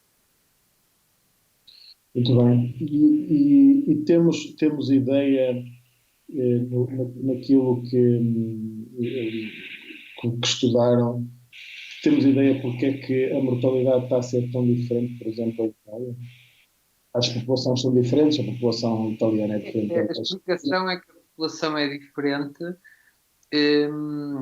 Basicamente, portanto, a raça é diferente, não é? A população italiana é mais idosa. Eu não tenho a média assim de cabeça, mas a média de quase todas as séries na China à volta dos 50 anos, enquanto em Itália a média é superior aos 60, se não me engano. Portanto, a média dos doentes afetados, portanto, é uma década acima, não é? E depois também não sabemos se poderá haver alguma questão em relação ao próprio vírus, não é? Há quem fale que circulam, se calhar, duas estirpes, uma mais agressiva do que outra. Eu não sei se há já, digamos, dados de isolamentos do vírus e da caracterização portanto, génica destes vírus que circulam aqui na Europa, se são muito diferentes. Eu acho que eles têm-se vindo a modificar e não sei se isso pode contribuir para uma maior agressividade, mas é de facto uma área que eu não domino, mas enfim, não vi uma explicação concreta em relação a isso. Aquilo que também me parece é porque os italianos têm uma maior propensão, digamos, a entubar doentes, quer dizer, acho que por razões um bocadinho deontológicas, razões éticas, portanto, eles não têm muitos doentes com ordens de não reanimar, digamos assim. Enquanto que noutros países, e cá em Portugal, as pessoas já têm, algumas das pessoas têm critérios e têm as tais diretivas avançadas, têm o testamento vital, etc. Eu penso que em Itália isso não acontece devido às questões, portanto, enfim, culturais e também religiosas. Há uma maior tendência enfim, para entubar e ventilar pessoas, se calhar, com um grupo etário mais avançado, não é? E verificamos, de facto, que é um grupo com a maior mortalidade. Essa pode ser uma opção. Efetivamente, partilho da opinião do professor Vinco, ou seja, está descrito que neste momento já coexistem dois subtipos de vírus, o L e o S. No entanto, o próprio ECDC ainda menciona esta informação com alguma prudência, porque não há ainda estudos que sejam, que suportem de alguma forma que isto é de forma generalizada, ou seja, há alguns estudos nesse sentido, mas não há ainda uma evidência que permita dar a totalidade da informação que precisamos. Tudo parece que este subtipo L derivou do subtipo S e que efetivamente pode ser um pouco mais agressivo, utilizando um pouco este termo, e que neste momento a Itália será o mais frequente. Foi noticiado nos meios de comunicação social que Portugal já sequenciou o genoma, talvez dos 3 primeiros doentes, mas o que é certo é que essa informação não é pública e, portanto, não sabemos ainda, mesmo nos primeiros casos em Portugal, de que estamos a falar ou de características de que estamos a falar, bem como Espanha também não está disponível ainda essa informação. E, por disso, neste momento, precisamos muito da informação de detalhe, ou seja, que terapêutica foi instituída de que forma durante o tempo e estamos a falar de terapêutica farmacológica e, por exemplo, as terapias, falamos, portanto, foi ventilação invasiva, não invasiva, com parâmetros, foi alto uso, houve administração de antibióticos, que tipo de antibióticos, durante quanto tempo, houve falência ou não associada a esta terapia, portanto, sem dúvida partilho que precisamos de mais informação sobre a Europa, porque claramente a realidade europeia não está a ser igual à realidade científica. Um outro desafio que eu era capaz de lançar, a propósito destas últimas observações da professora Cátia Caneiras, é exatamente uma coisa que a pneumologia portuguesa pode até utilizar no futuro para, enfim, uma análise profunda do que se vai passar, que é ter uma base de dados nacional onde se possam incluir enfim, todos os grupos de risco, conhecer os resultados das terapias que foram implementadas, quer as terapias, digamos, com dispositivos médicos, quer as terapias farmacológicas. Fica aqui lançado um desafio para criarmos, digamos, uma base de dados que certamente a Direção-Geral de Saúde e o Ministério da Saúde certamente que aplaudirão e aprovarão sem dificuldade, e que poderia ser efetivamente uma boa plataforma de conhecermos melhor a realidade que nós, enfim, vamos enfrentar e, quem sabe, depois mais tarde, contribuirmos para melhorarmos a ciência e a investigação nesta área.